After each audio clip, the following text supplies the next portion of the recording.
Property taxes in the city of Toronto are going up yet again in 2025. And this latest increase has many property owners asking the question, where is my money really going? As an active realtor here, I can tell you that property taxes definitely factor into my buyers' budgets when they are looking to purchase a property. Because the higher the property taxes are, the less money there is to go towards mortgage payments. And as a property owner myself, I want to know, what is the city doing with all of that money? So in this video, I'm going to show you the 10 different categories to which the city allocates the money it gets from property taxes. And I'm going to show you how much each category is getting. And some of these might surprise you.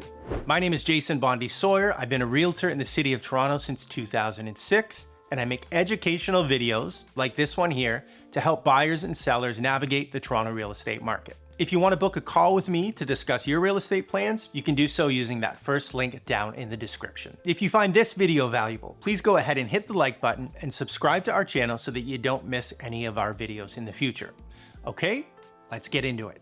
So we'll start by going to the city's online property tax calculator. And you can see here that they have not yet updated it to reflect the 2025 rates. It currently displays information for 2024. And the reason for this is that the city typically releases the final property tax rates in May. So following the approval of the annual budget. And then the online calculator is updated shortly thereafter to incorporate the new rates. So you can always check back in May and then run the fresh calculation for yourself so that you have up-to-date numbers. Just to keep things simple, I'll enter a property value here of $1 million. And you can see that the annual taxes on that amount are $7,152.89. So that amounts to almost $600 a month. So you can understand why a property owner would be at least a little bit curious about where all of that money is going. You can see that $1,530 of that is an education tax, and that leaves us with a city tax and a city building fund that total just over $5,600. Now, that $5,600 is broken down into 10 different categories, which you can see here.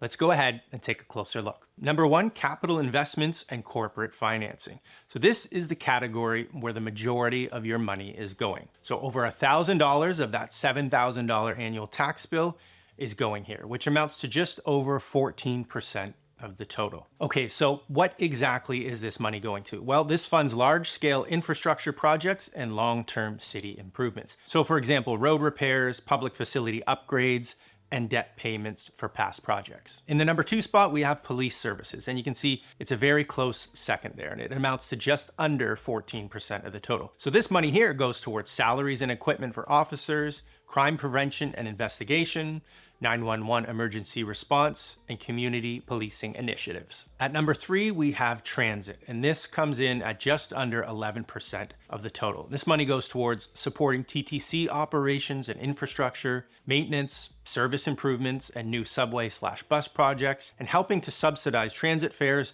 to keep them affordable. Okay, moving on to number four, emergency services. And this amounts to 7.3% of the total. The money here goes towards Toronto Fire Services, paramedic services, and emergency management. It pays for first responders equipment and training, and ensures city preparedness for natural disasters and crises. At number five, we have governance and corporate services, amounting to just under 7% of the total. The money here supports city administration and municipal operations, includes city council, municipal licensing and IT services, and it funds programs that enhance public engagement and accessibility. Moving on to number six now, other city operations. And just like the one before it, this amounts to just under 7% of the total. So the money here covers a variety of city services that don't fall into specific categories. So this can include things like libraries, public health initiatives, and administrative costs. At number seven, we have cost shared social programs. This amounts to 6.4% of the total. The money here supports social assistance programs. So think of things like Ontario Works, childcare subsidies, shared funding between the city and provincial/federal governments, and it helps vulnerable populations with essential services. Then at number eight, we have housing, and this amounts to 5.9% of the total. The money here supports affordable housing initiatives and Toronto community housing, and it funds homelessness prevention programs and rent geared to income housing. Moving on to number nine, we have other agencies, and this accounts for just 3.2% of the total.